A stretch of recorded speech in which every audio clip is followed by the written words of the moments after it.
Hello everyone, welcome to this lecture video tutorial in numerical analysis. Enjoy learning.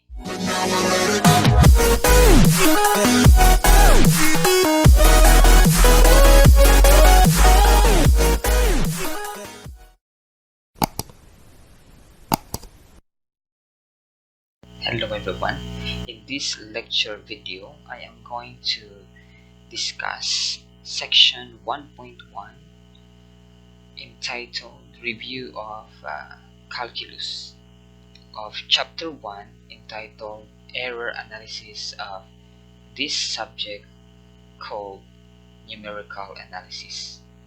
So for our first definition, as you can see here, we are going to review the definition of the limit of a function.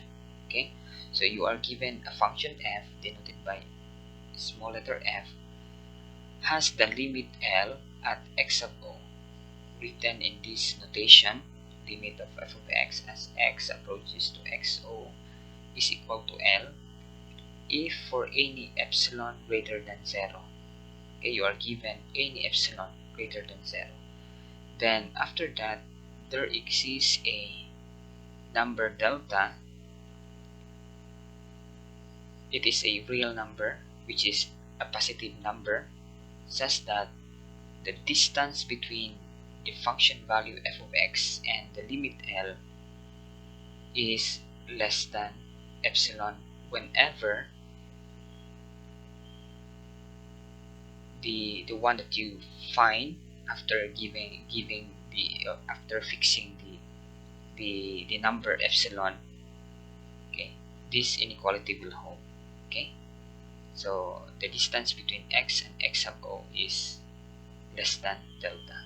Okay, so let's try to illustrate this one in a graph. Okay, let's review. So I've made already a graph here,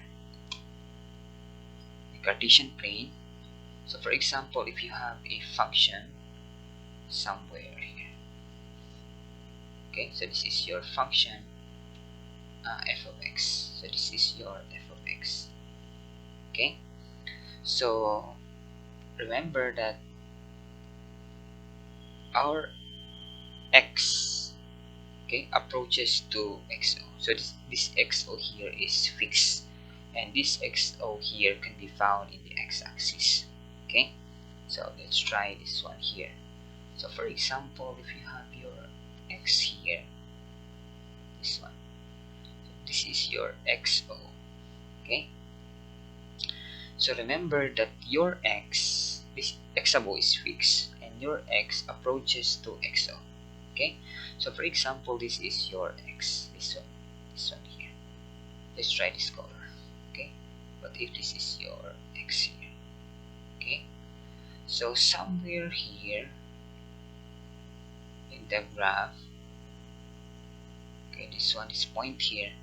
Let's say let's have a person here. Okay, that one. Okay, so remember that you are moving or approaching to xo. Okay, so you're pushing this person here downward. Okay, let's try this color here, or this color, red one. Okay, so this person is moving downward because you are approaching xo. You are telling him that you move downward. Okay, you are telling him that you move downward. Okay, closer to xo. Okay, so this point here,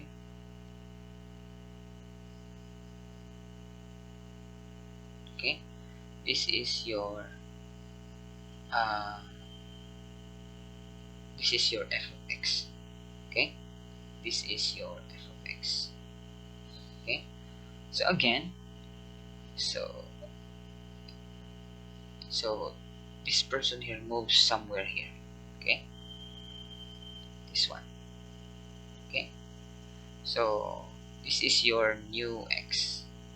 Okay, this is your new x, so let's try to erase this one here, and then let's have this new x here. Okay, so again, this person now is somewhere here. Okay, and then you are telling him that you have to move further, and as this person moves closer and closer to XO, this person here is moving closer and closer to this point. Okay, this point here. So this is now your limit L. So your L is somewhere in the y-axis. Okay, so again, this is your this tells us that this is your another f of x.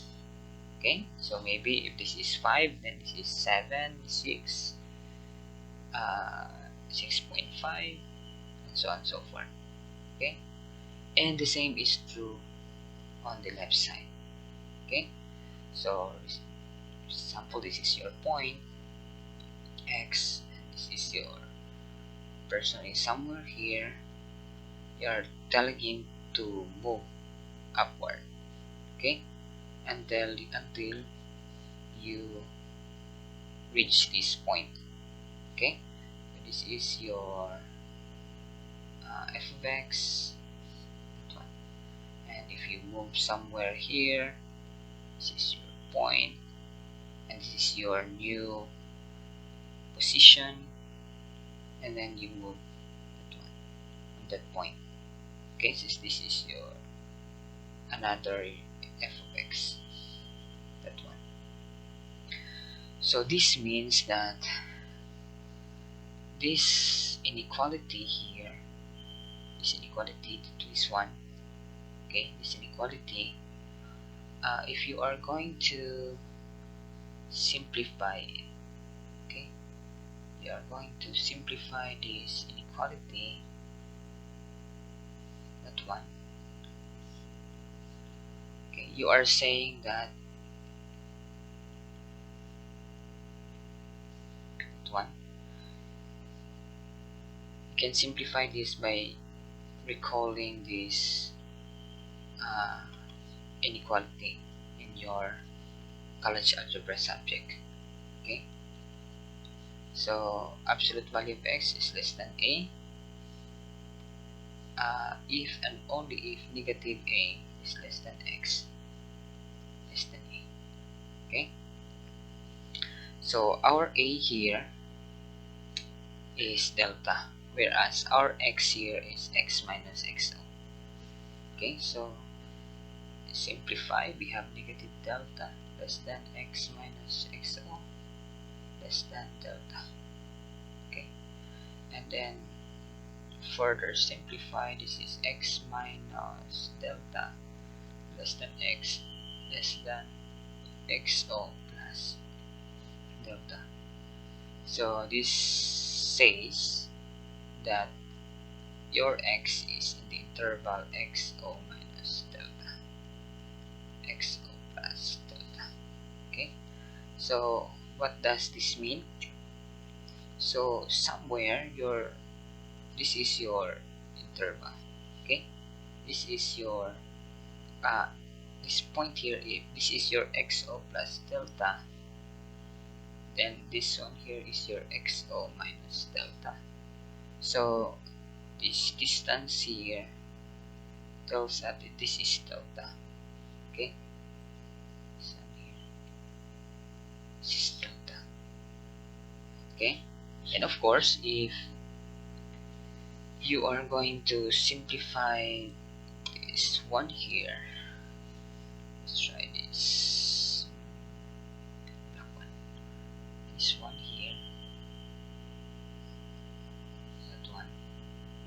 You are going to simplify it, the same argument. This is negative epsilon less than f of x minus n less than epsilon, and this is L minus epsilon less than f of x less than Okay, and you are saying that f of x is in the interval L minus epsilon L plus epsilon. Okay, so there correspond, if this is your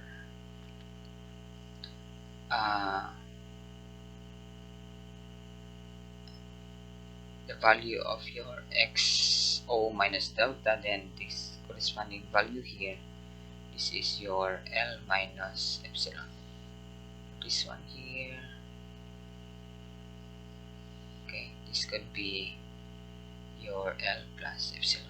So the distance, this is epsilon, this one here is epsilon. Okay, so we need to say this interval, this one, this interval here, this one is what we call your f of x is somewhere there.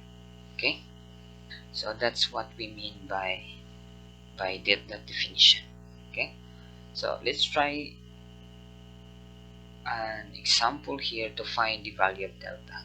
Okay, so let's have an example here. Let's put example here. So let's have this one, example number 1. Example number 1. Let's try to find delta using this example. 3x minus say 5 as x approaches to let's say 3. Okay, and we know that this is 4. Okay, so let's try to solve this one solution. So what shall we do here? Okay, as you can see from our definition, you are given an epsilon. Okay, so let epsilon be greater than 0. Okay, so then, so what will happen, just plug in the function here. So here f(x minus L), so less than epsilon. Okay, so we will use this one. So our f of x is 3x minus 2 minus our L is 4. Okay, less than epsilon. And then simplify, let's simplify this one. So this is 3x minus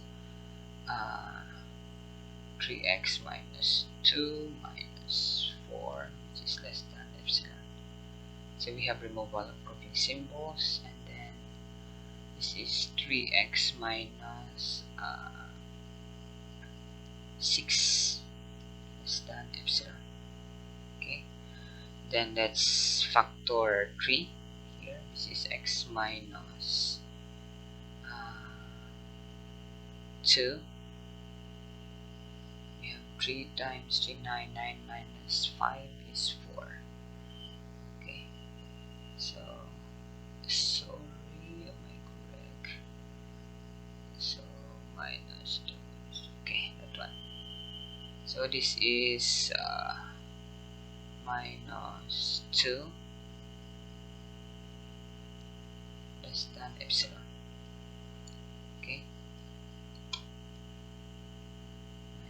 3 times 3, 9, 9 minus 5 is 4. Okay, so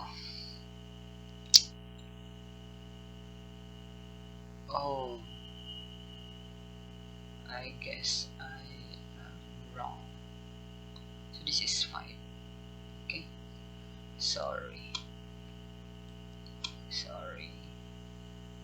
So this is 5 somewhere.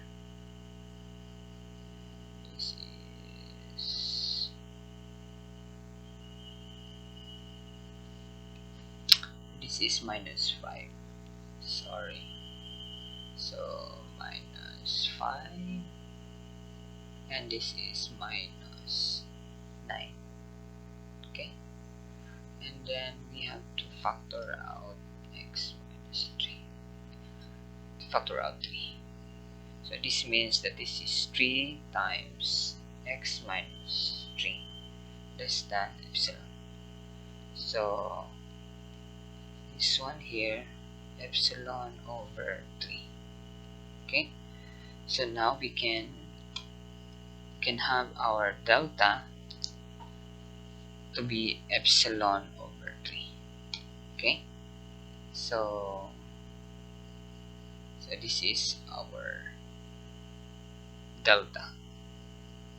Okay, our delta is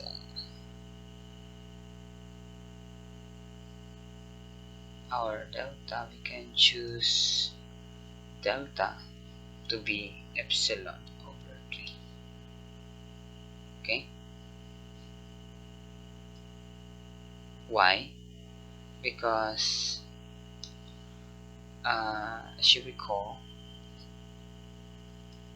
that our using the definition, okay, using the definition, this delta is greater than 0. So we know that our XO is 3. Okay, this one here.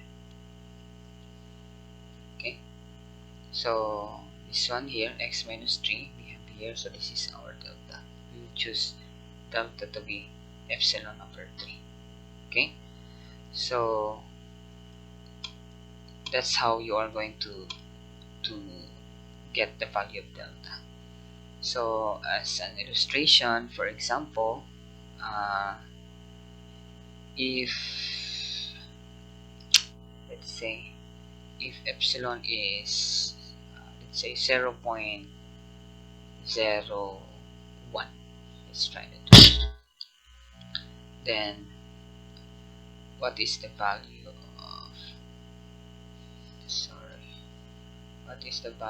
delta? So we have 0.01 divided by 3. Okay, so how much is this? So this is 10 is 100, so 1 over 100 over 3, so this is 1 over 100, so 1 over 300, so this is very small. Okay, so this is your delta. Let's try another delta. If no, not delta, epsilon. But if your epsilon is, let's try 1. Okay, then delta is equal to 1/3. Okay, another let's say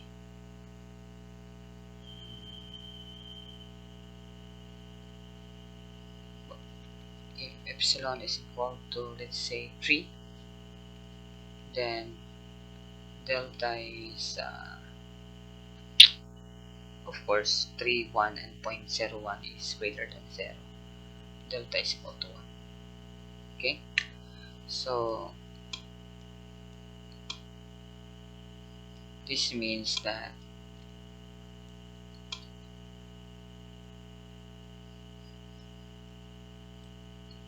this one here. Okay, if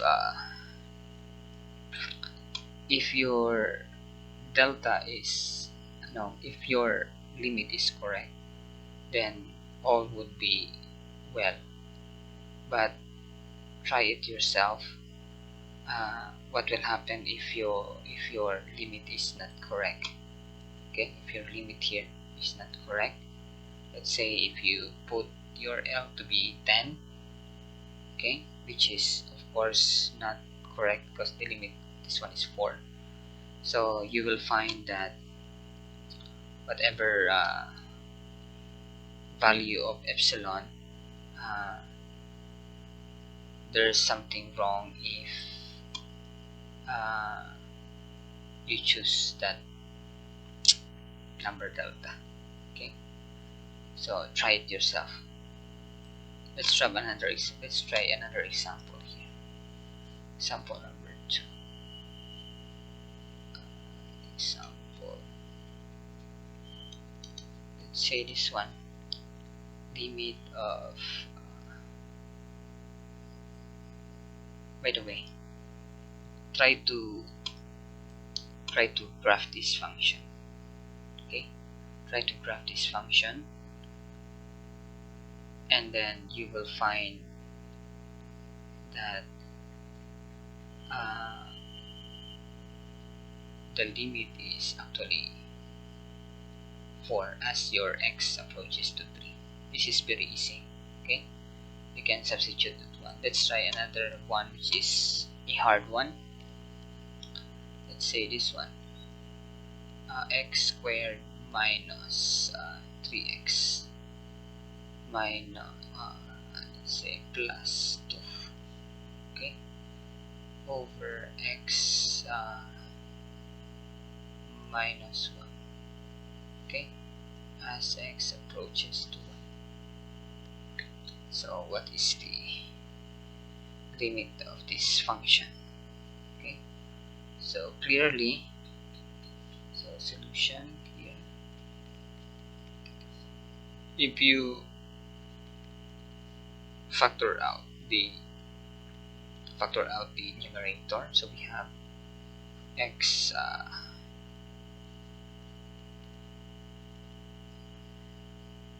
2, 1, so this is minus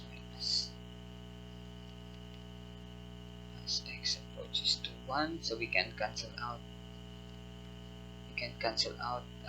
x minus 1 because our x is not equal to 1,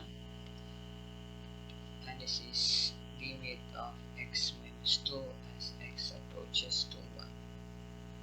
So the answer is negative 1. Okay, so the answer here is negative 1. So let's try to find the delta. Okay, so let epsilon be greater than 0, then use the formula. Okay, f of x minus L less than epsilon.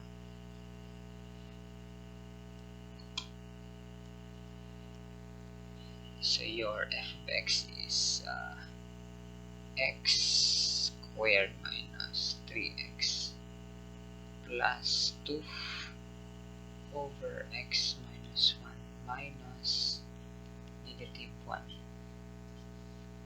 less than epsilon. Okay, so factor out, we have x minus 1, x minus 2 over x minus 1 plus 1 less than epsilon. Okay, so you have to cancel out this one here, and then this becomes x minus 2 plus 1, okay, less than epsilon. Okay, so after this, so we have x minus 2 plus 1 less than epsilon, so we have x minus 1, okay, less than epsilon. Okay, so recall that x minus xo is less than delta. So from here, our xo is 1. This x minus 1 less than delta. So we arrive here, we have the same x minus 1, x minus 1. So we are going to choose delta to be equal to epsilon. Okay, so that's our delta. Okay, so for example, if your epsilon is 0.2, then our delta will be 0.2. Okay, so because our delta is equal to epsilon. So remember that we can choose delta to be smaller than 0.2. That's okay. Okay. Another, if your epsilon is, let's say, 0.5, then your delta is also 0.5. Lastly, if you have epsilon is equal to 1, then your delta is equal to 1. Okay. So if you want to graph that function, so let's try graphing it using the Desmos calculator. Okay, Desmos graphing calculator. So let's try x squared minus 3x plus 2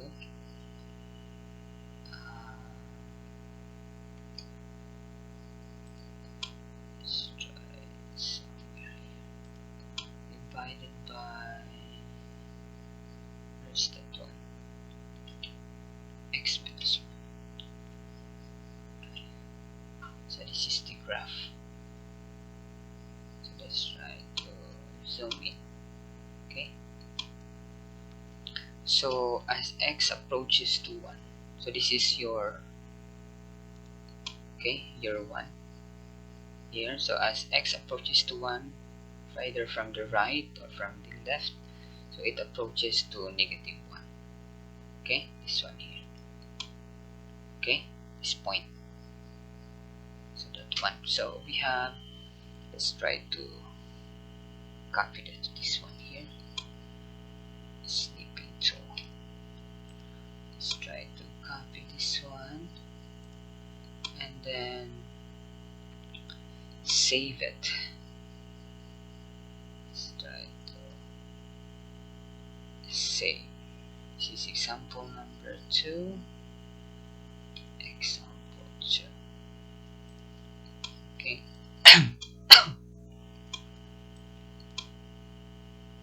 Okay. Let's try to add that image.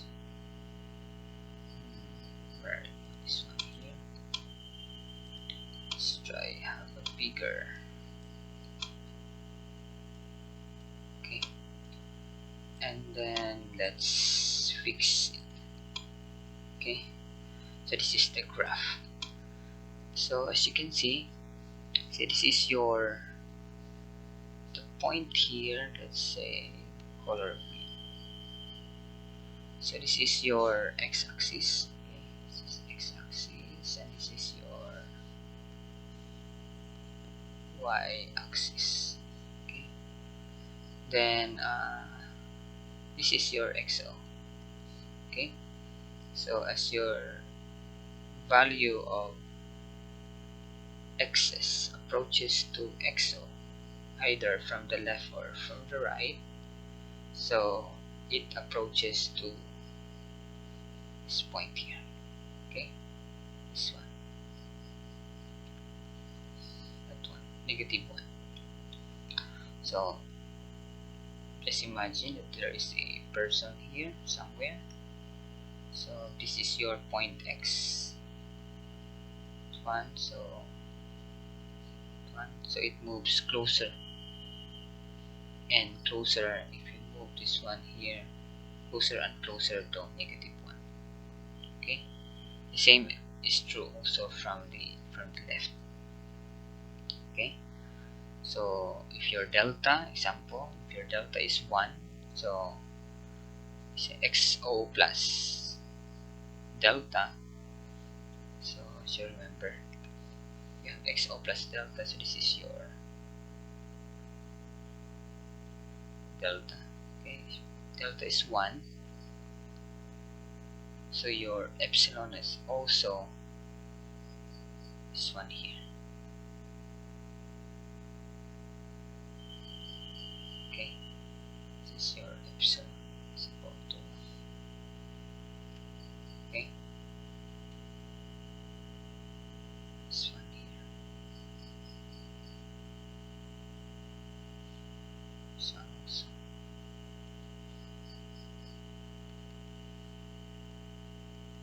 that one. Okay, so that's what we mean uh, by the limit of a function. Okay, so for our second definition, we have the definition of a continuous function. Okay, this one here, definition of the continuous function. Function f is continuous at x sub o if the limit of f of x as x approaches to x sub o is f of x sub o. Okay, and then it is continuous on the set if it is continuous at each point in a. Okay, so meaning the limit of the function f of x always exists for each values of xo in the given set. Okay, so you can do the same as in example number 1. We want to have an illustration, and then for number 3 definition, the definition of the uh, sequence. Okay, the limit of the sequence.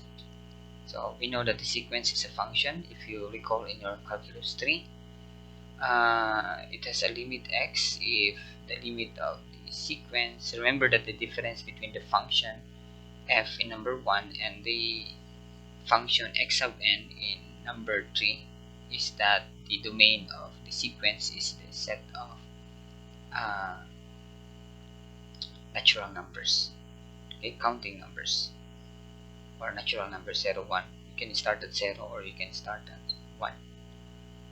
Okay, and the difference also is that the limit the xo here is the infinity. Okay, so that's the difference. Okay, so anyway, please recall those definitions.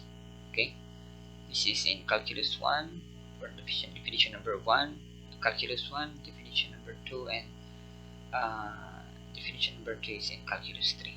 Okay, so before we are going to move forward to the next definition, no, the theorem, this one here,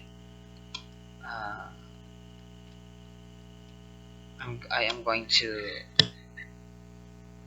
test you, okay, by asking a question uh, before we try to explain this theorem. Okay, okay, before we discuss this theorem, let me remind you that the definition of the limit of the function, this notation here, this notation, okay, this notation here is not limited to that form. There are what do you call this one, there are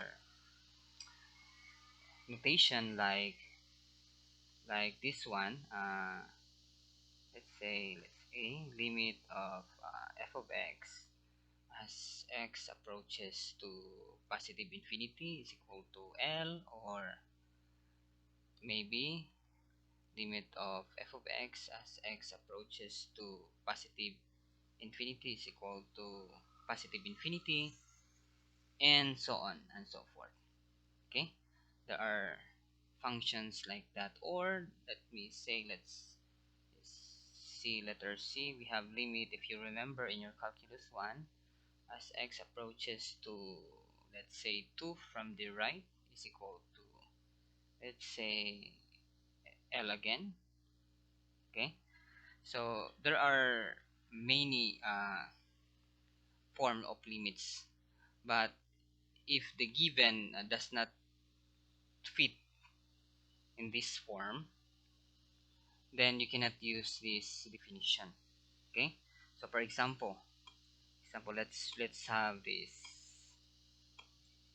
let's paste it here, another let's say another definition. Okay, another, or other definition, not another. Okay, other definition, other forms. Okay, other forms. Okay, so let's try this definition. uh, okay, this one. Okay, so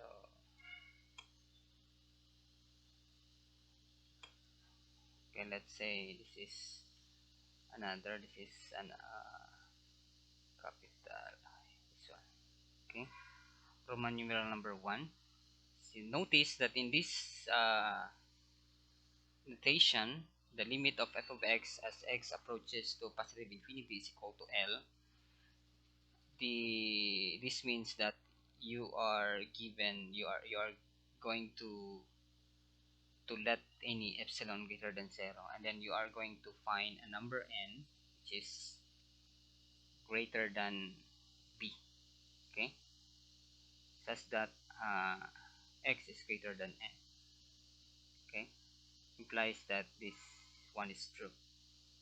Okay, so this notation here is like this one here, letter A. Okay, so if you are given an example in this form, then you cannot use the definition 1. Okay, another example, let's try Roman numeral number 2. Just recall your calculus 1 subject. Okay, so let's see this one, another. Okay, let's lock this one. Okay, so as you can see here, this is the limit of f of x as x approaches to positive infinity is equal to positive infinity.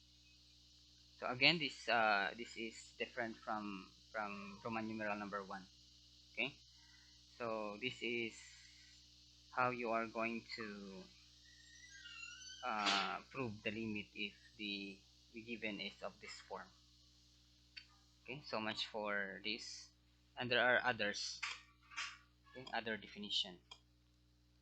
So let's try to prove this theorem.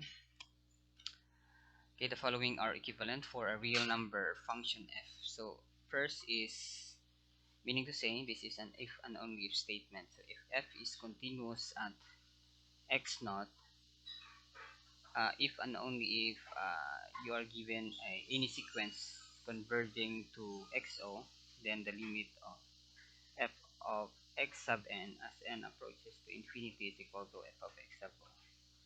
So let's try to prove 1 implies 2. Let's have this color. 1 single I implies double I. Okay, so that notice here that we are going to prove this one here. These are the things that we are going to prove. Okay, so prove this one. Okay, by using the assumption that f is continuous at xo and you are given a sequence that converges to x sub o. So first we are going to suppose uh, that the sequence x sub n is a sequence. Okay, it is a sequence with limit uh, since it is convergent to XO. So limit of x sub n as n approaches to positive infinity is equal to XO. So what are we going to do? We are going to prove, we need to show that the limit of f of x sub n, this one here, okay, this one here, limit of f of x sub n as n approaches to positive infinity is equal to f of xo. Okay, so first we are going to let epsilon to be any positive number, and then what are we going to do? What do we mean by the limit of this one here, f of x sub n as n approaches to positive infinity, which is equal to f of x sub o? So by the definition, as you can see here, definition 3, so this is the definition of the limit of the sequence as n approaches to infinity. Okay, this one here. So for any epsilon, there exists an n greater than 0. That says that this statement holds. So we must find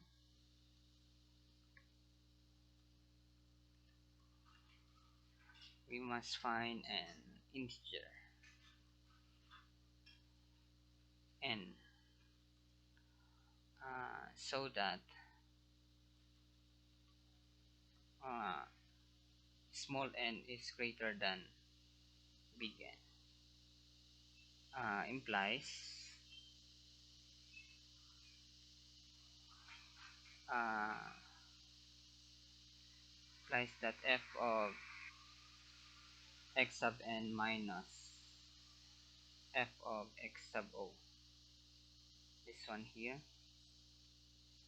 this statement is less than, okay, the distance between f of x sub n minus f of x sub o is less than epsilon.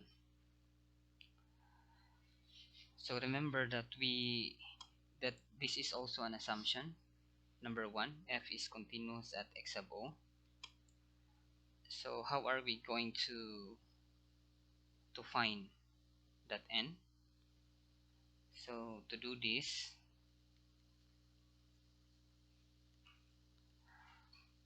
we choose delta. Choose delta, which is a positive number, so that the distance between x and xo is less than delta. Implies f of x minus f of uh, xo is less than epsilon. Okay, so remember that when you say f is continuous at xo, if you look at the definition, this one, if the limit of f of x as x approaches to xo is equal to f of xo. So this means that there exists for any epsilon greater than 0, there exists a delta. Okay, this one here, at number 1, you can use this definition. So let's go back to this one here. So what does that mean? The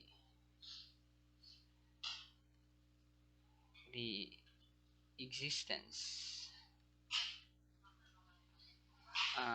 of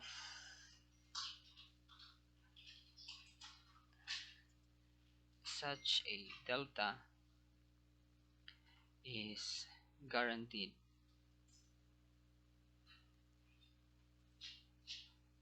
by the continuity of f. Okay, so notice that this statement here, choose delta, this is the assumption. Okay, number 1. So since the limit of x sub n as n approaches to infinity is equal to xo, our assumption, we can say that there exists uh, a number n, capital N, greater than 1, such that small n is greater than big N, implies uh, the distance between xn minus xo is less than delta. Okay, so what does this mean? Hence, uh, for any small n greater than or equal to big N, we have a distance of xn minus f of xo is less than epsilon. So this is what we are going to prove in this second statement. Okay, so I guess we are done. So this yields the desired conclusion.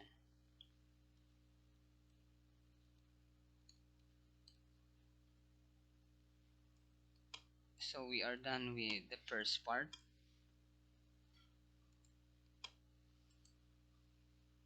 So let's unlock this and move it down. Okay, for the second part, 2i goes to single I. So this is your assignment.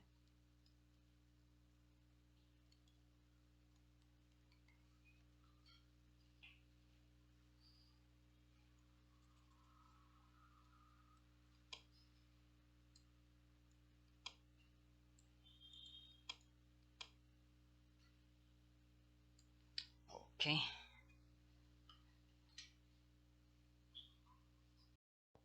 Okay, another concept that we are going to recall in this subject is the definition of the derivative. Okay, so we are given that f of x is differentiable function at xo if this will hold. Okay, f prime of x is equal to the limit of f of x minus f of x naught divided by x minus x naught as x approaches to x naught, or you can use this notation. They are the same. Okay, so for example,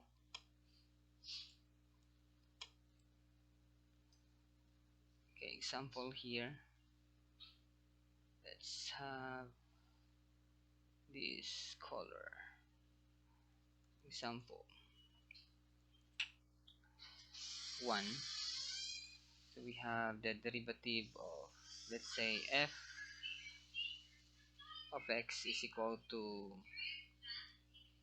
let's say, 3x minus 11. Okay, so we know that in our uh, calculus subject, calculus 1, this is the derivative is f prime of x is equal to 3. Okay, so but how are we going to use this definition? Okay, these two definitions, they are equivalent. So let's try to show it using this first definition.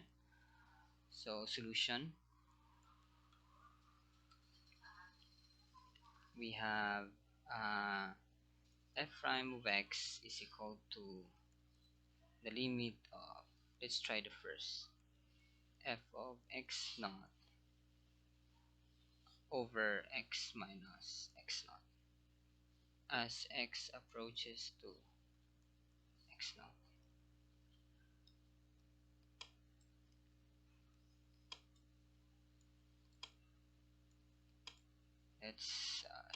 Let's move this downward somewhere here.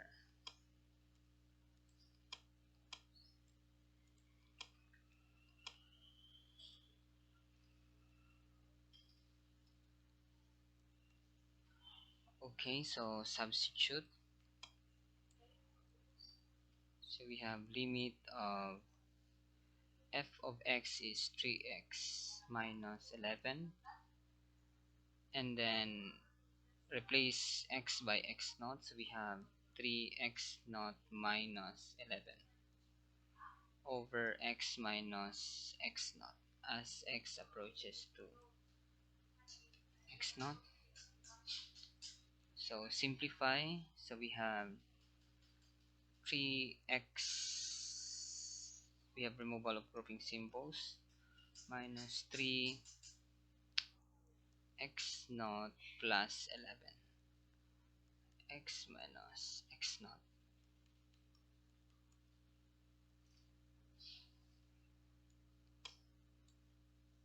Let's move down here.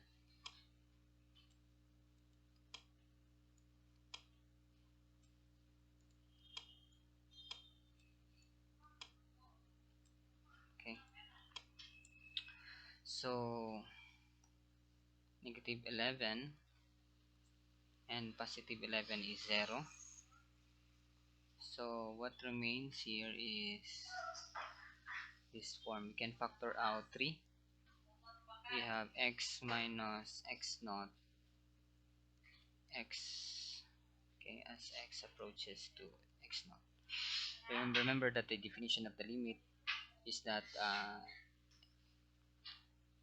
x naught is not necessarily x. Okay, so therefore we can cancel out this one, and what remains here is that the limit of 3 as x approaches to x naught, this is 3. Okay, so we are correct. Or if you use the second definition, let's try this color. F prime of x, the limit of f of x, let's go upward, sorry, x naught plus h minus f of x naught over h as h approaches to 0. Okay, let's try this definition. Again, replace x by x naught plus h. So what we have here is 3 times x naught plus h minus 11 minus the quantity uh, 3x naught minus 11 over h, sorry, over h as h approaches to 0. So simplify by removal of grouping symbols, we have 3x naught plus 3h minus 11 minus 3x naught plus 11 over h as h approaches to 0. So here we can cancel out this one here and this one also. Okay, so what remains is the limit of 3h over h as h approaches to 0. So again we can cancel out h because h is not equal to 0 by definition. So this will become the limit of 3 as h approaches to 0, and this is equal to 3. The limit of constant is a constant.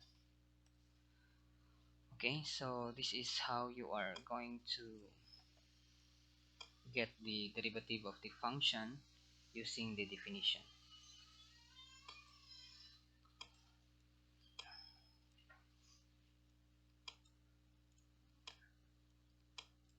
So for the next theorem, we will be discussing the mean value theorem, this one here. Okay, another concept or facts that we are going to review in this subject is the mean value theorem. So as you can see here, if f is an element of this set, and if f is differentiable on the open interval AB, then there exists a number c in the open interval such that f prime of c is equal to f of b minus f of a over b minus a. So let's try to define this notation first. Okay, let's see notation. Let's try to define the notation c sub 0, c to the 0, open close interval AB. Okay, c to the n of a denotes the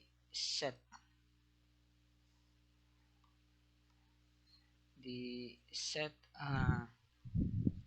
of all functions f such that f and its uh, first n derivatives are continuous on the set A. If f is only continuous on the set A, then we write f is an element of c to the 0 of A. Okay,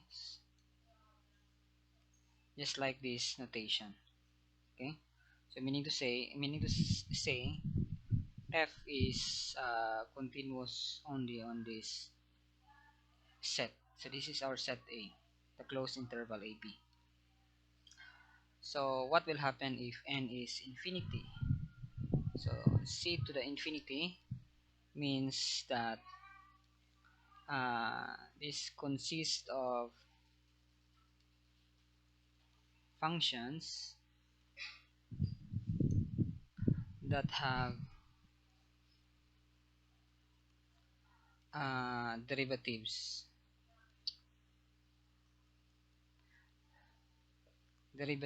of all orders.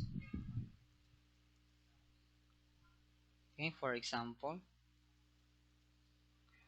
so can you give an example where a function has a derivative of all orders? So let's move it somewhere here.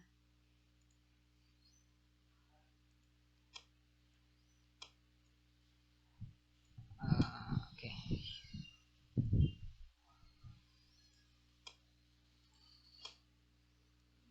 let's move it. Sorry, there's something wrong with. Anyway,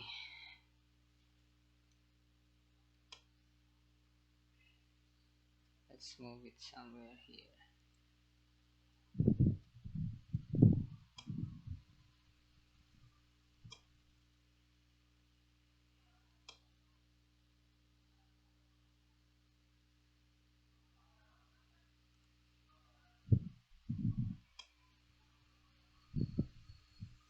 And also this one.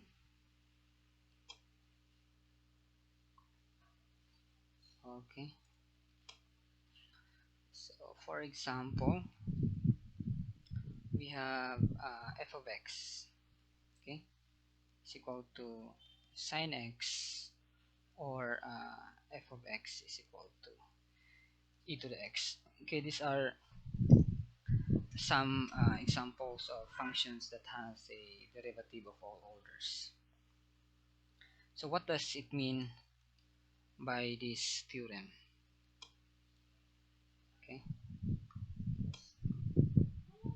let's move upward. So don't forget our a here is the closed interval AB. So since our n is 0, this means that this is continuous only. Function f is continuous only on the uh, closed interval AB.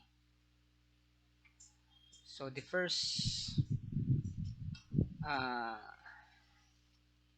statement here says that it is continuous on the closed interval AB, and the second is it has a derivative on the open interval. If this is true, these two conditions is true, then we can find a number c in the closed interval such that this equality will hold. So geometrically, this means that this one here, the right hand side, this one f of p minus f of a over b minus a, this is what we call the slope of the second line through the points a comma f of a and b comma f of b. Okay, thus the mean value theorem simply says that there is a some point on the curve between a and b, between that point, where the tangent line to the curve at this point is parallel to the secant line through that point a and b. So let's try to have a geometric interpretation. So let's try to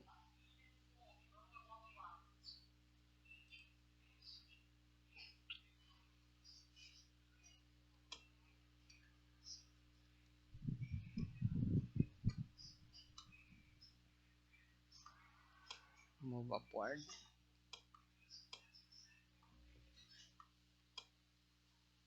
somewhere here. So as I've said before, the right hand side, or the f prime of z, this is what we call the slope of the second line, okay, through the point AB, A and B. Uh, so this is our A, meaning to say we can find a number C between A and B. This number here, number A, this one.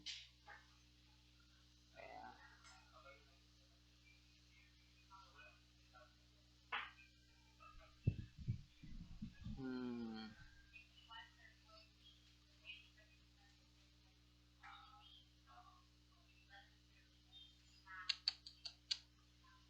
just wait. Okay, let's lock this one. Okay, so this is our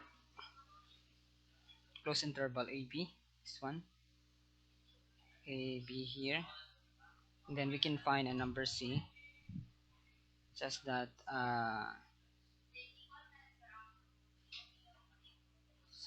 the tangent line, there exists the point C, such that the tangent line here, this is the tangent line at the point of tangency, and this is the tangent line here, this one here.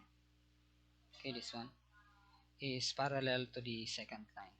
Okay, that's what we mean by the mean value theorem. As long as our f is continuous and differentiable on the open interval AB. Okay, so let's have an example. Okay, sorry. Let's have an example here. Let's move it downward.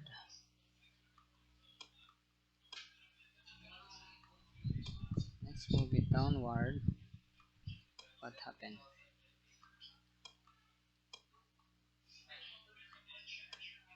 Hmm. So sorry. This one here. Let's move it somewhere here also. So let's try to write the example. Uh, Sample for the mean value theorem. So given that f of x is equal to 2x plus 3 over 3x minus 2, so find all numbers C between 1 and 5. So let's have a solution here. Okay, this is the solution. First is we are going to get the derivative of the function. Okay, so the derivative of f is this is our function. So this is quotient rule. We have f prime of x is equal to, do not use the definition, so square the denominator and then copy the denominator times the derivative of the numerator, which is 2, minus copy the numerator and then the derivative of the denominator, which is 3. Okay, so simplify. So we can distribute 2 here somewhere, and your 3 we have left distributive, and then 2 times 3x is 6x, and then this is negative 4 minus 6x minus 6, am I right? 6, 9. Okay, 9.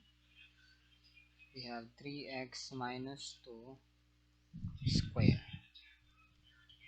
So what will happen here is we can cancel out 6x. So this is negative 13 over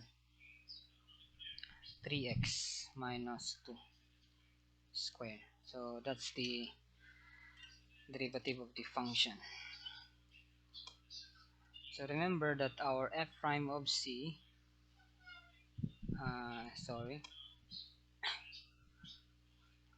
our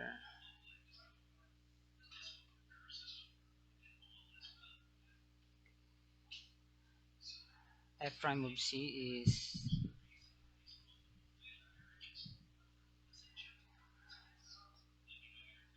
with f prime of c, which is equal to negative 1. Okay, so that's the problem.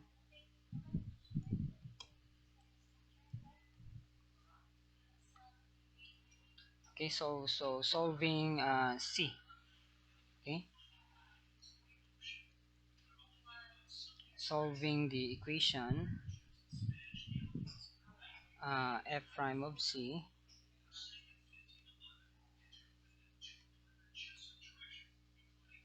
negative 1, we get just substitute uh, here, replace x by c, and then put negative 1. So this is f prime of c is negative 13 over 3c minus 2 square is equal to negative 1. Okay, and then you can cross multiply,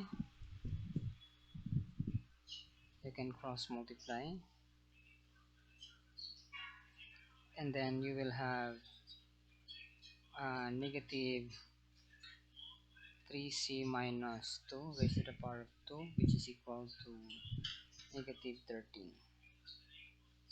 So we can cancel out negative, but divide both sides by negative 1, and then take the square. So we have 9c square minus 2 times 3, 6 times negative 2 is negative 12c. Square root of negative 2 is positive 4. So we have 9c squared minus 12c uh, transpose 13 to the left side. Okay, 13, this one here to the left side, we have 4 minus 13 is minus 9. I write 9, which is equal to 0. And then finally you can factor out 3. You have 3c squared minus 4c minus 3. So again, you can cancel out 3, divide both sides by 3. So what remains is we have 3c squared minus 4c minus 3. So we cannot factor this one. Therefore, we are going to use the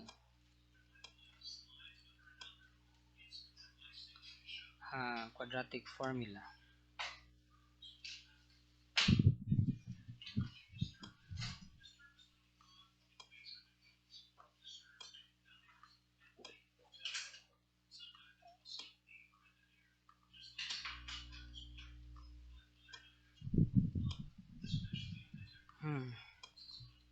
Okay, let me move it first. Quadratic formula. We have quadratic formula. By quadratic formula, we have c, which is equal to, our c here is our x, negative b. So we have negative of negative 4 plus minus RB is negative 4 squared minus 4a here is 3 and RC is negative 3 over 2a, 2 times a, 2 times 3. So simplify, so we have 4 plus minus square root of 16 plus 36 over 6, and this is equal to 4 plus minus, we have 2 carry 1 3 4 5 52 over 6, am I right? 9, 3 times 3 we have 9, and times 4 is 36, square of 4 is 16, and then 12 carry 1 3 4 5 52. So we can write it this way: 4 plus minus 15, 52 is that is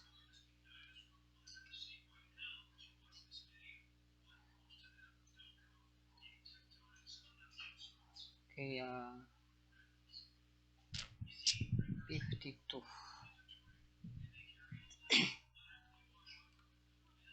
Am I right here?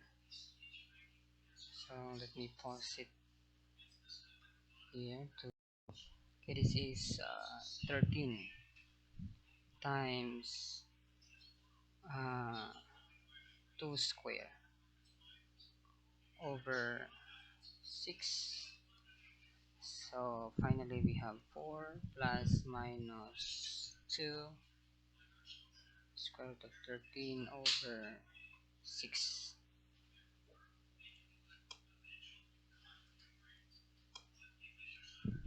and then this is, let's further simplify. We can write this one as 2 plus and minus square root of 13 over 3. Okay, and notice that since C, which is C has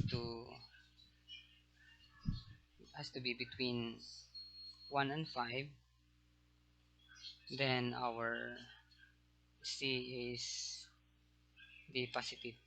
Okay, has to be between 1 and 5. It follows that our C is equal to square root of 1 2 plus square root of 13 over 3. So this is our C. Okay, so if you look at the graph, where's that one? Let's try the Desmos Desmos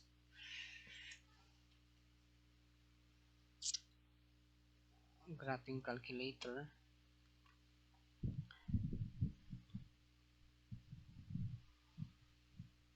So we have quantity 2x plus 3. Let's try to graph this one here, over 3x minus 2. So this is the graph of the function, and our interval is from 1 to 5. So let's have x is equal to 1 here, and this is the blue one, our x is equal to 5. Okay, the green one, So what's the derivative? Let's write down the derivative of the function. The derivative is negative 13 divided by the quantity is to the power of 2. We have 3x minus 2. So that's the derivative, the purple one. So the function is the red one. So let's try the graphing calculator. This mouse calculator here. Let's try to have a decimal value of our c. So we have square root of 13 plus 2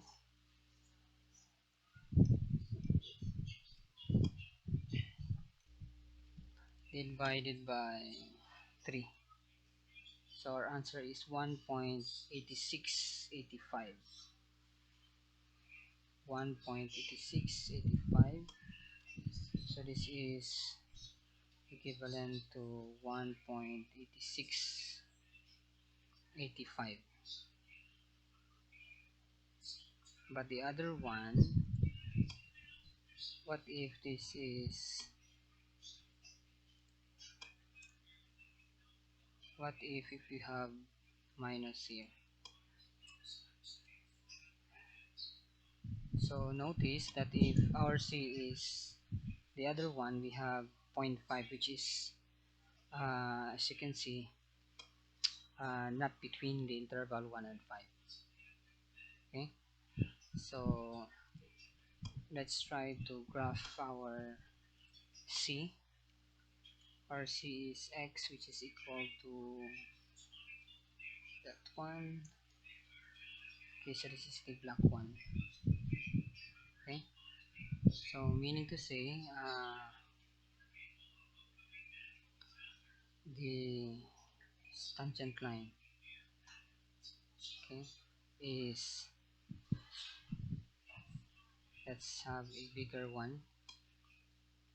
So the point here, this point, and this point here, the intersection of the graph, the original function, and x is equal to 1 is this point, whereas the intersection between x is equal to 5 and the original function is this one here. So if you put a graph, a line, this is the second line from this point up to this point.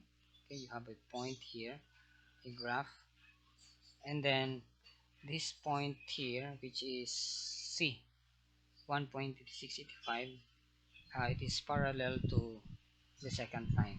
Okay, we have a second line here. Okay, that's what we mean by the uh, mean value theorem. Okay, for the other theorem,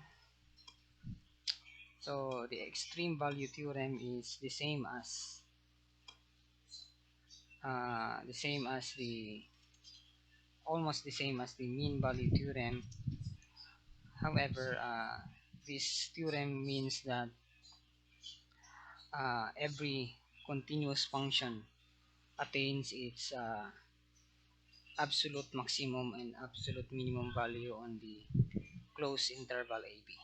Okay, that's what we mean by the extreme value theorem. So just make a function on your own and then try to satisfy the hypothesis of this theorem, the extreme value theorem, uh, and then after that uh, try to evaluate the conclusion.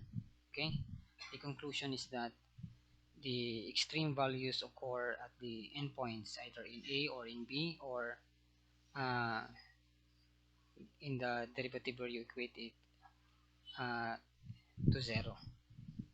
So here we'll put something here. Do it at home. Do it at home. Okay, try to make it on your own.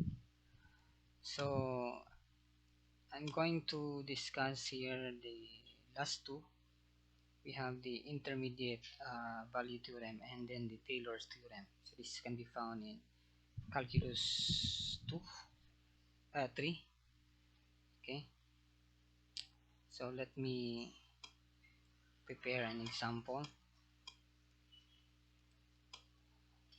somewhere here. Let's move. Okay, so let me pause it here.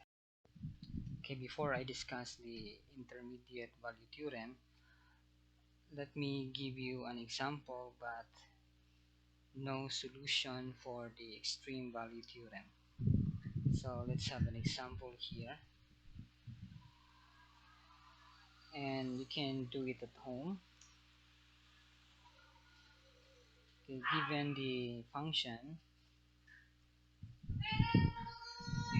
f of x is equal to x cubed plus x squared minus x plus 1, find the absolute extrema uh, of f on the closed interval AB, -2 to 1/2. Meaning to say that you are going to find the absolute minimum and the absolute maximum value of the function over the interval -2 to 1/2. Okay, so just satisfy the hypothesis in this theorem, extreme value theorem, and then you can arrive the conclusion after satisfying all the assumptions that are in this theorem. So for this second to the last theorem, we have intermediate value theorem. Again, our function is continuous on the closed interval AB, and k, capital K, is any number between f of a and f of b. So notice that f of a here is and f of b are points or numbers in the y-axis. So meaning to say our k here also is a, what they call this one, a point in the y-axis. So these are the assumptions. Then the conclusion is you can find a number c in the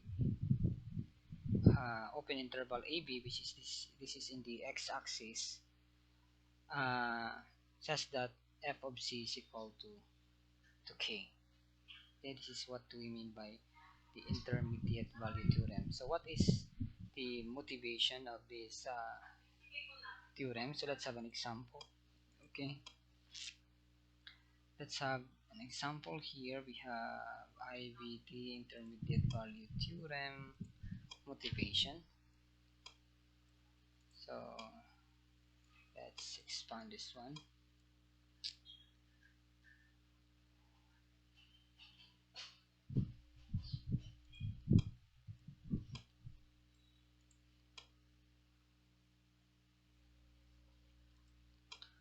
So let's have this one also here. Okay, so the motivation is that this captures an intuitive property of continuous functions. So remember that our function f is continuous on the closed interval AB over the real numbers. So means if you are given a function f continuous on the closed interval AB, for example, uh, if you have here, let's say this one. So let's try using a ruler. So I'm going to pause for a moment and then I'm going to draw a Cartesian plane. Okay, first. Okay, let's illustrate this motivation. So you are given a continuous function f on the closed interval AB. So for example, this is your let's say this color here. This is 1, 2, 3, 4, 5, 6. So 1, 2, 3, 4, 5, 6, and then 1, 2, 3. Okay, so with known values, f of 1 is equal to 3, so our f of 1 is somewhere here, and our f of 2 is 5. So this one here. Okay, so then the graph y is equal to f of x. So our function is continuous on the closed interval ab, so there's no hole in the graph. Then the graph here, the graph y is equal to f of x must pass through the line, the horizontal line y is equal to 4. So if you are going to draw a horizontal line here, which is 4, so this is your, so for example, this one, this is your horizontal line y is equal to 4, while x moves from 1 to 2. So this is 1, 2, so 1, 2. So where x moves from 1 to 2, then the graph of f of x must pass through. Okay, so if you are going to make a graph here which is continuous, whether it will look like this, that one, okay, then certainly it will pass through this point, okay, as long as your f is continuous. So what does this mean? It says here that it represents the idea that the graph of a continuous function on a closed interval can be drawn without lifting a pencil from the paper. So that's what we mean, or the motivation for the IVT, or the intermediate value theorem. So for example here, so let's have a particular example. Example, uh, use IVT to show that the polynomial function f of x, fcn, this is function fcn, x cube plus 2x minus 1 has a 0 in the interval 0, 1. Okay, so our k here is 0, or k is 0. Okay, so let's have a solution. Let's try this color. Solution. Okay, so I'm going to move this one down first and then write the solution. Okay, for the solution, so just recall the IBT, or the intermediate value theorem. So what are the assumptions? So note that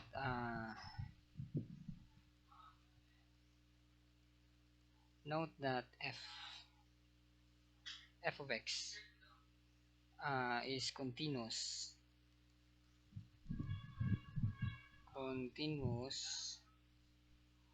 on the closed interval AB, 0, 1. Okay,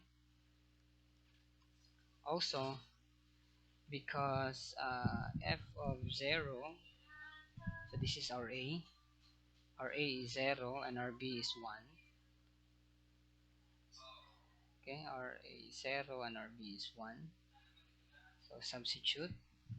So this is 0 raised to the power of 3 plus 2 times 0 minus 1. This is negative 1. Okay, and our f of 1 is just substitute to the given x cubed plus 2x minus 1 minus 2 times 1 minus 1. This is positive 2. Okay, so our f of 0 is negative 1, our f of 1 is 2, and notice in the example our k is 0. Okay, our k is 0, as you can see here. So we know that since our k is 0, it is between negative 1 and 2. Okay, so it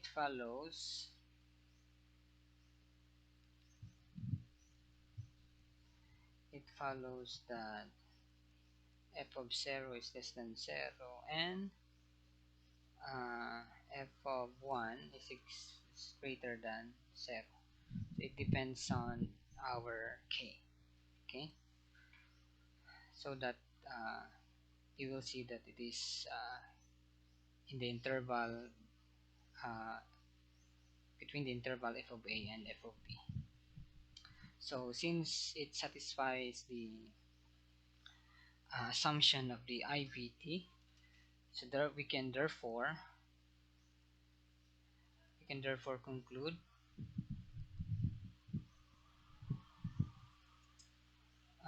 that uh, can apply therefore apply the IVT to conclude that there must be some C in the closed interval 0, 1 such that f of C is equal to 0. Okay, so it's as you can see here, it's really hard to get the value of C, especially if the given, like our function is a cubic polynomial, or our n is greater than or equal to 3. So it's really hard. Maybe this will be easy if it is linear or some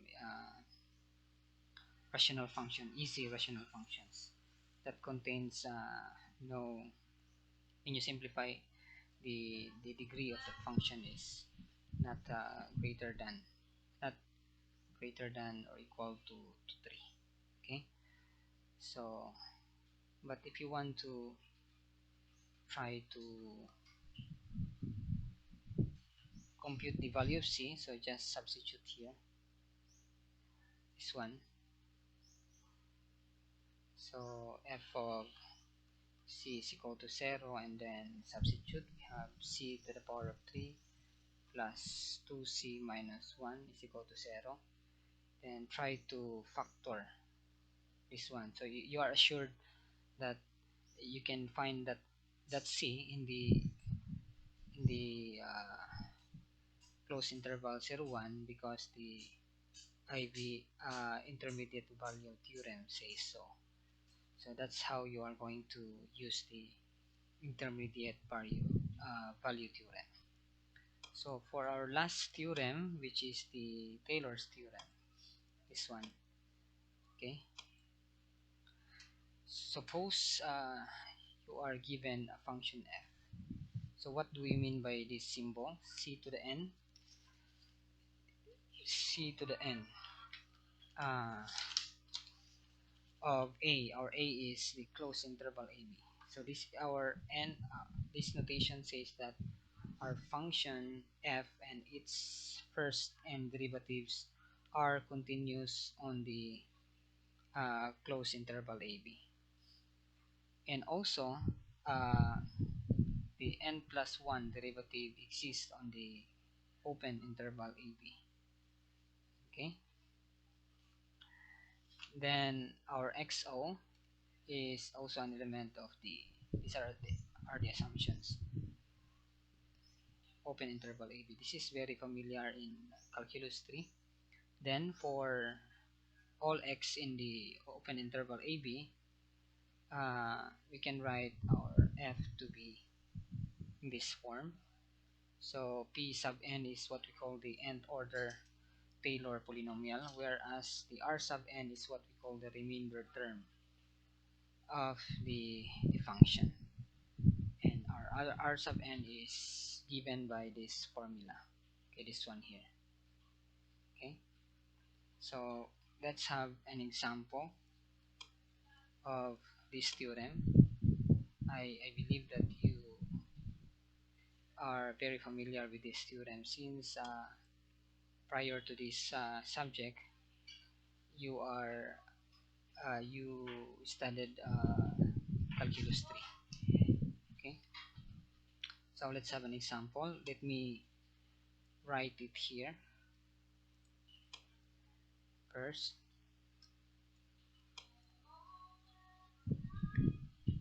Example,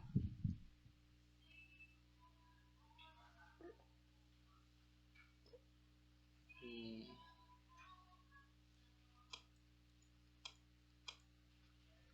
example.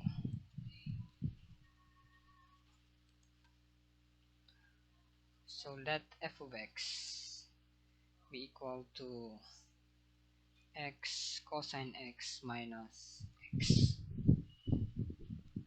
Okay, you are going to find uh, the third order Taylor polynomial p sub 3 of x about uh, x naught, which is equal to pi over 2, and use it to approximate f of 0.8. Okay, the second question is you are going to compute the exact value for f of 0.8 and the error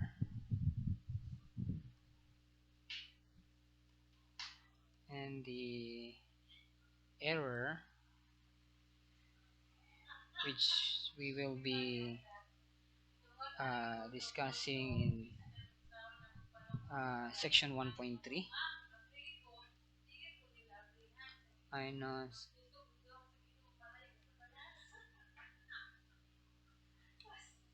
So this is there are three errors that I'm going to discuss later. The last question is use the remainder term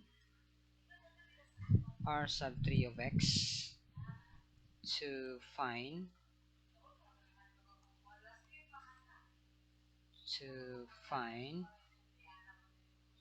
an upper bound for the error uh, f of 0.8 minus p sub 3 of 0.8. Okay, so we are going to compare the upper bound with the actual error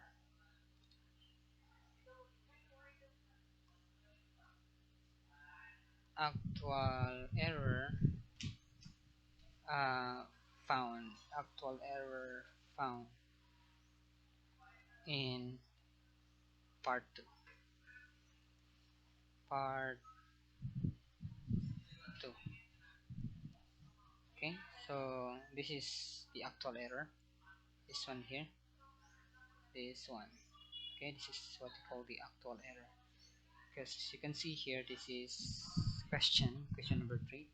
Says that we are going to compare the upper bound, which is found in number 3. We are going to compare it with the actual error found in example number 2. Okay, part 2.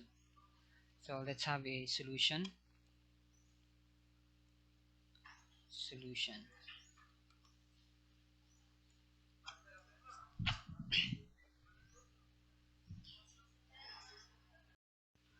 Okay, for the first part, we are going to find what they call this one, the nth order Taylor polynomial, the third order. Okay, so solution number 1. So first is we are going to differentiate f of x up to the third order. Okay, when n is equal to 3. So first, note that f of pi over 2 is equal to negative pi over 2. Okay, just substitute. Okay, this is pi over 2 cosine pi over 2 minus pi over 2. Okay, substitute x, which is pi over 2, to the given f of x, which is equal to x cosine x minus x. So if you simplify, use the degree mode in your calculator, this is negative pi over 2. Okay, so now we are going to differentiating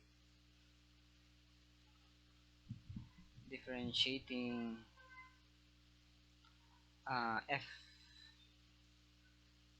We get the following. We have f prime of x, which is, first here we have the product rule, x derivative of x of cosine is uh, negative sign, so x derivative of cosine is negative sine x, plus fixed cosine, and then derivative of x is 1, minus derivative of x is 1. Okay, so this is negative x sine x plus cosine x minus 1. Okay, so this implies that f prime of pi over 2 is equal to, so we have, just substitute negative pi over 2 sine pi over 2 plus cosine pi over 2 minus 1. Okay, so what is the value of sine 90 degrees? So we have x0, 1. So this is 0. Cosine pi over 2 is 0. Okay, so let's wait. So this is 0 and this is 1. So the answer is negative pi over 2 minus 1. Negative pi over 2 minus, what happened? Negative pi over 2 minus 1. So for the second derivative, we have f double prime of x. We have derivative of the first derivative. So fix negative x. Derivative of sine is cosine x plus fix sine x, and then derivative of negative x is negative 1. derivative of cosine x is negative sine x, and derivative of negative 1 is 0. Okay, so simplify, we have negative x cosine x minus 2 sine x. So f double prime of pi over 2, we have negative pi over 2 cosine of pi over 2 minus 2 sine of pi over 2. So again, uh, this is 1, this is 0. So the answer is negative 2. Negative, sorry, the answer is negative 2. Let's wait for blue color to respond. So we have negative 2. Okay, so let's have another one, screen color green. So how about the third derivative? Okay, so let's try this one. Negative x, derivative of cosine is negative sine x. Fix cosine x, derivative of negative x is negative 1. Minus 2, derivative of sine x is cosine x. Okay, so simplify. So you have positive sine x plus cosine x. So this is minus, sorry, minus cosine x, and then minus 2 cosine x. So the answer is x sine x minus 3 cosine x. So what is the third derivative evaluated at pi over 2? So let's move upward. We have pi over 2 sine of pi over 2 minus 3 cosine pi over 2. Okay, so this is 0 and this is 1. So the answer is pi over 2. Okay, so therefore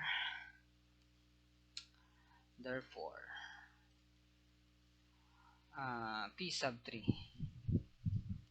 of x is equal to, okay, don't forget to substitute to our formula here.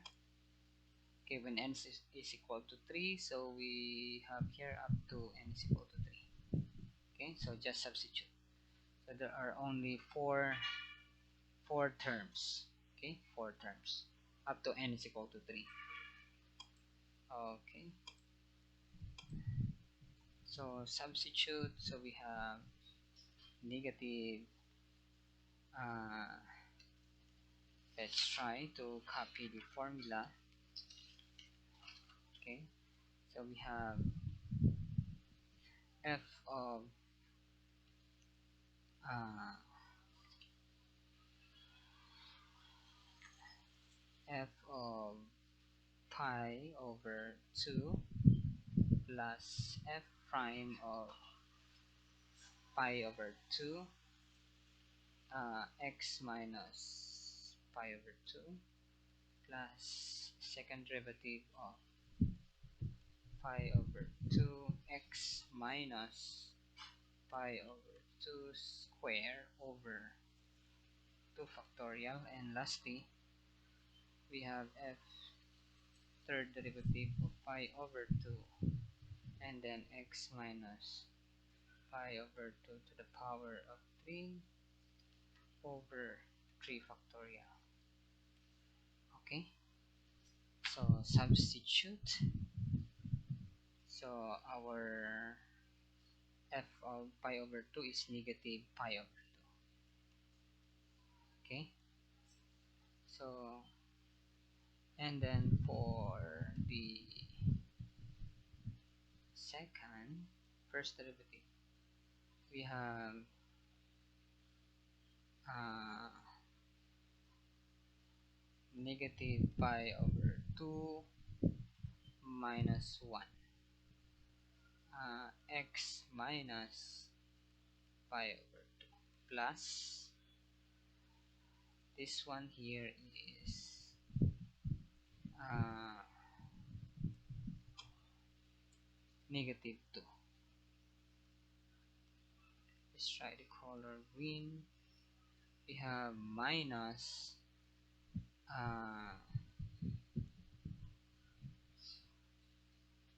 we can cancel out. 2 factorial is 2, so we can cancel out. So let's try here, and then 2 factorial is 2. We have x minus pi over 2 square plus we have pi over 2. Sorry, let's try the, oh, should be blue. Let's try color blue plus, so pi over 2 times 3 factorial is 6, x minus pi over 2 to the power of 3. So simplify, can cancel out this one, and then finally can we use the black one? Okay, let's have this black pen. We have negative pi over 2, sorry, minus pi over 2 plus 1, x minus pi over 2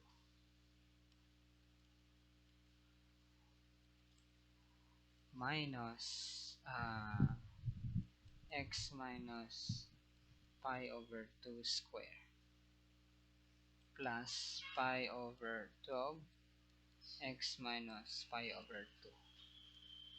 What happened? To the power of 3. Okay, so remember that our question for question number 1 is we solve this first statement here, p sub 3, and we are going to approximate the value of 0.8. Okay, this second here we are going to solve this one. So approximate, so then we approximate f of 0.8 by p sub 3 of 0.8. So replace x by 0.8 and then just substitute here x 0.8. So substitute and use a calculator. So what you will find is the value is negative 0.3033. So using 4 digits with rounding. Okay, so that's for solution number 1. So for number 2, okay, so let's wait for the program to respond. So for number 2, the question is we are going to compute the exact value for f of 0.8 and then get the actual error, this one. Okay, so that's very easy. So all you have to do is to use a calculator. So for number 2, the exact value is f of 0.8. So just substitute to our original function x cosine x minus x. So the value is rounded to 4 digits with rounding. So this is negative 0.2426, and the absolute error or actual error, okay, the absolute error is this one, f of 0.8 minus p sub 3 of 0.8, which is equal to 0.06062. Okay, so just plug in our values here. Negative 0.2426 minus negative of 0.3033, and the answer is this one. Okay, for our problem third problem is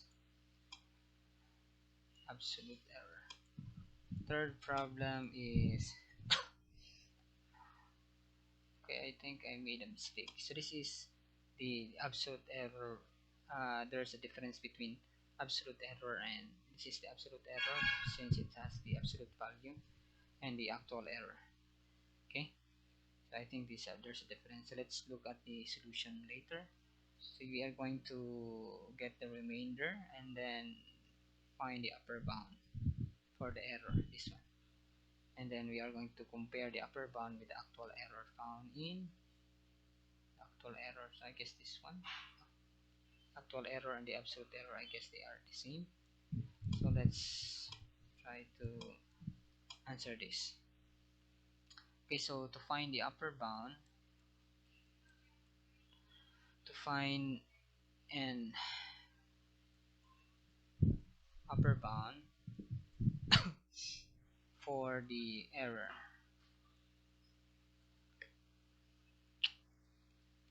okay, we write absolute value of f of 0.8 minus p sub 3 of 0.8, which is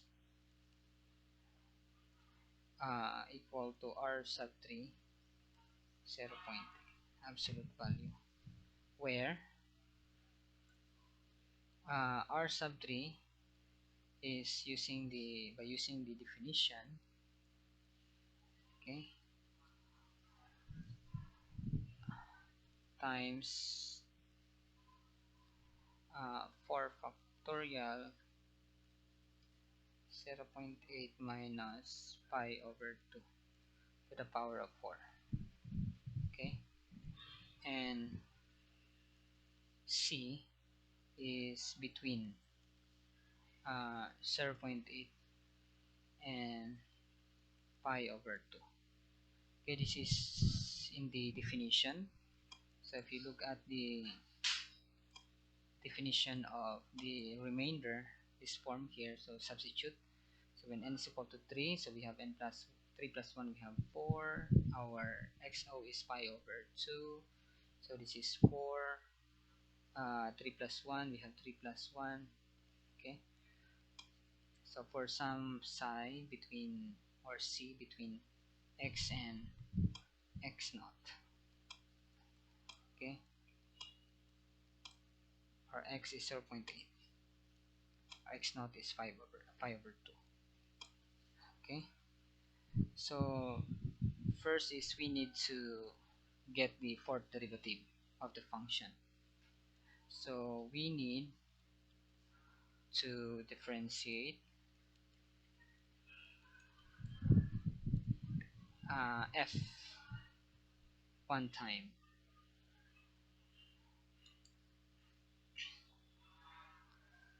So notice our fourth derivative. So if you recall our third derivative, so this is our third derivative.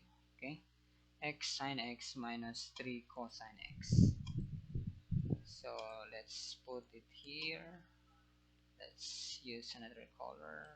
Third derivative is x sine x minus 3 cosine x. So please recall that one. Am I correct? X sine x 3 cosine x. X sine x 3. X sine x 3 minus 3 cosine x. Okay?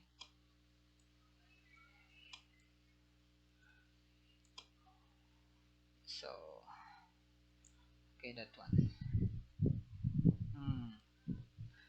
So, x derivative of sine is cosine plus fixed sine x derivative of x is 1 minus 3 derivative of cosine is negative sine x. So simplify x cosine x plus sine x plus 3 sine x. So this is x cosine x plus 4 sine x. So we have same terms here, the second term and the third term. So notice that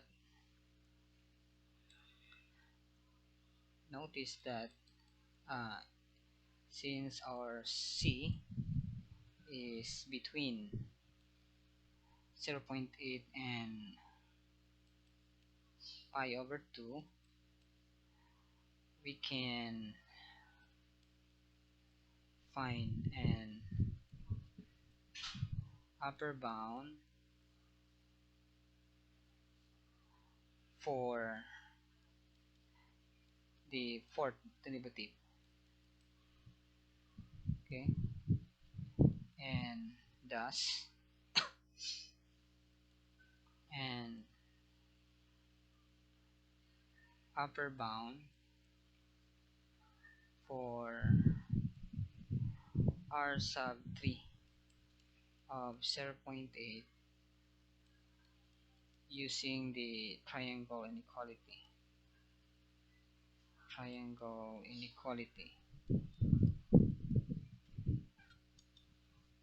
We have here r sub 3 of 0.8. Okay, so I'll use this one here.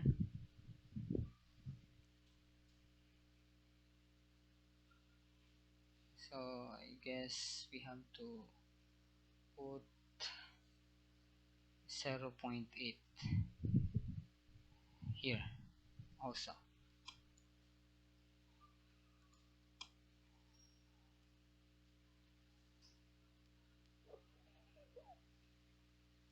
R sub 3 of 0 point. Okay. F of 4 of psi times 0.8 minus pi over 2 to the 4 over 4 factorial. So just put a absolute value. So we can write it this way.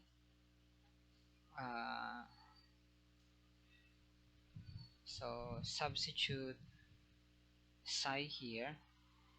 Okay, our psi use the formula for the fourth derivative. Okay, so replace x by psi. So we have psi or c cosine c plus 4 sine c, absolute value. We have, if notice that this is a number, so we can put that outside. This is a number, so this is equivalent to 0.01. Just use your calculator. 471. Okay, and notice that this is by using the triangle inequality, this is less than or equal. So what is triangle inequality? Do you remember? Formula for the triangle inequality. Triangle inequality.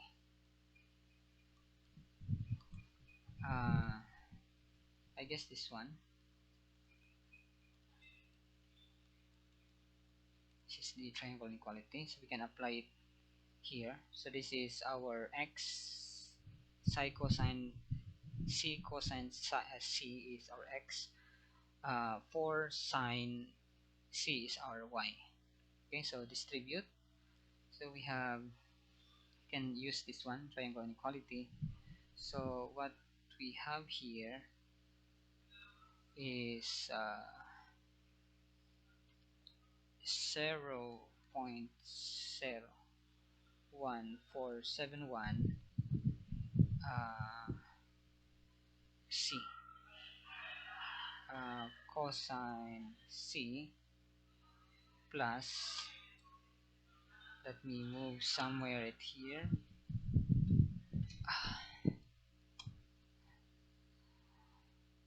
plus 4 times 0.01471 is 0.05883 sine c. Okay, so that's how you are going to use the triangle inequality. So note that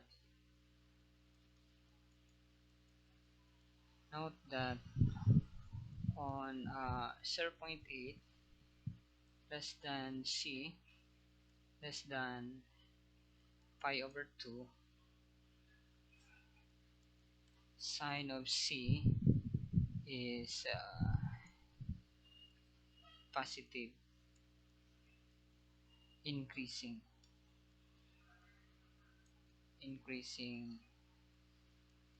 function. So therefore, you just grab sine x in the Desmos calculator and then observe in the interval 0.8 to pi over 2 that it is positive increasing. So this means that absolute value of, we can bound sine of c, uh, which is less than sine pi over 2, which is equal to 1.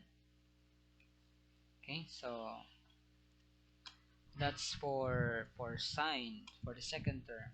Okay, for the first term,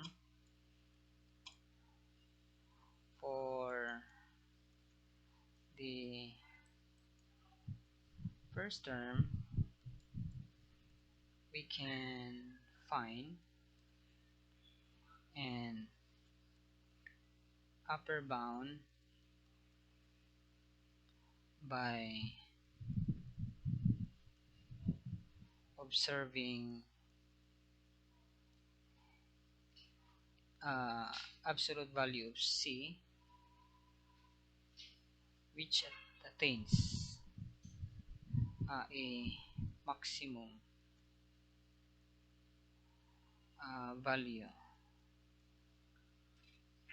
of pi over 2 on 0.8 less than c less than pi over 2, and cosine c, which is a decreasing positive function on 0.8 less than this one. Okay, this interval has a maximum value of cosine 0.8, which is 0.6967. Okay, so just look at in the graphing calculator. So about sine x and cosine x in the interval 0.8. So let's try x is equal to 0.8. So that's the green one, and our x, which is also pi over 2. Let's have pi over 2 somewhere there. Okay, so let's zoom. So the green one is the line 0.8, and the purple is pi over 2. Okay, so look at the analysis uh, in the interval 0.8, this one here, to pi over 2, sine, which is the red one. Okay, the red one, this one here, attains is maximum value at 1. Okay, this is the upper bound, this one here, x is equal to 1. So this is the numbers for uh, sine x for all values of x in the interval 0.8 to pi over 2. But cosine you can substitute. As you can see, this is the highest value, cosine 0.8. Okay, this is the smallest value, so get the highest value or the maximum value, since we are going to bound the inequality that we had before. And for psi also, it is the highest value is what's the highest value of psi? Pi over 2. Okay, if you substitute uh, all values of x between 0.8 to pi over 2. Okay, so let me see here. So what will happen,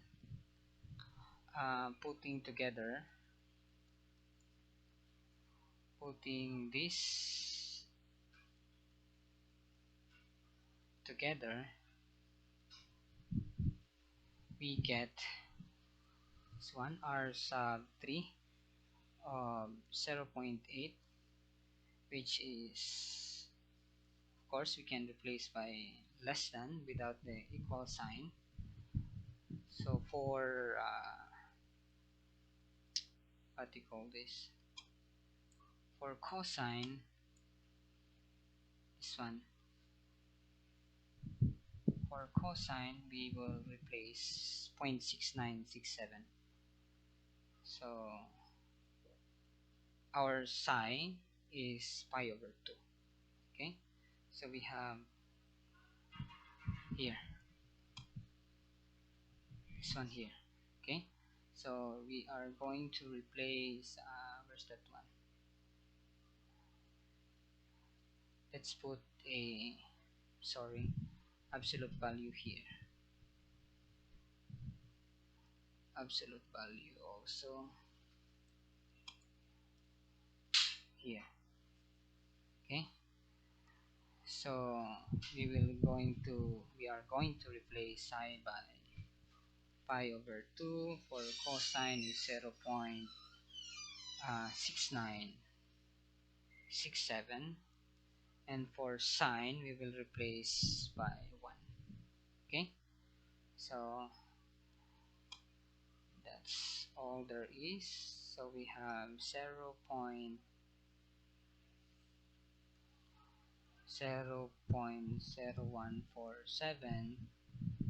We are going to replace by pi over 2, and then for absolute value of cosine c we have 0.6967, and for the other one 0.05.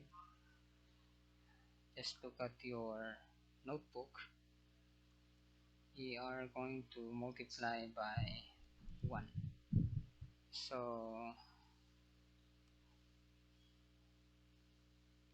this is equal to approximately equal to 0.07493. So just use your calculator, okay, to simplify these numbers. So what does it mean? Therefore, our estimate for the actual error, which is 0.06 0.06062 from uh, part 2 is 0.07493.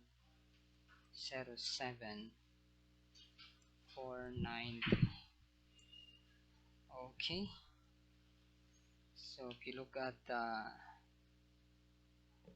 the actual error, which is the absolute error, so actual error and absolute error are the same, okay, which is 0.06062. Okay,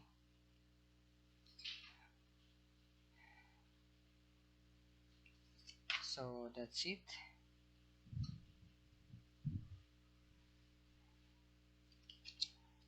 That's our uh, solution. Okay, so that's the end of section 1.1. So now I'm going to give an assignment.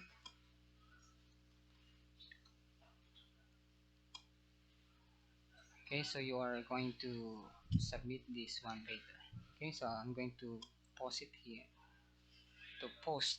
here, and paste the assignment. Okay, just wait for a while. Okay, for your assignment, which will you submit later in the Google Classroom. So you are going to find the second order Taylor polynomial for the function f of x, which is equal to e to the x sine x about xo is equal to 0. So this is just the same, letter A, the same as in our example. You are going to compute the second order. In our example, we have the third order to approximate f of 0.4. Then you are going to use the remainder term r sub 2 to find the upper bound for the error, and then compare the upper bound with the actual error. For the second, you are going to compute the integral of e sub 2 of x dx evaluated from 0 to 1, which you get in assignment A, to approximate uh, this integral here, and then find an upper bound for the error using this one and compare it to the actual error. So I guess that's it for today. For the next lesson, we are going to discuss section 1.2. We have Python basics. Okay, so let's review some of the syntax for uh, Python programming. So where's that one? So I guess we are going to move upward. So just prepare your Jupyter notebook, or maybe your Anaconda or the Spider. Okay, so we have section 1.2, we have Python basics, and then finally we have the section 1.3, and we are done with chapter 1. Okay, so that's it. Just enjoy studying for this subject. God bless everyone.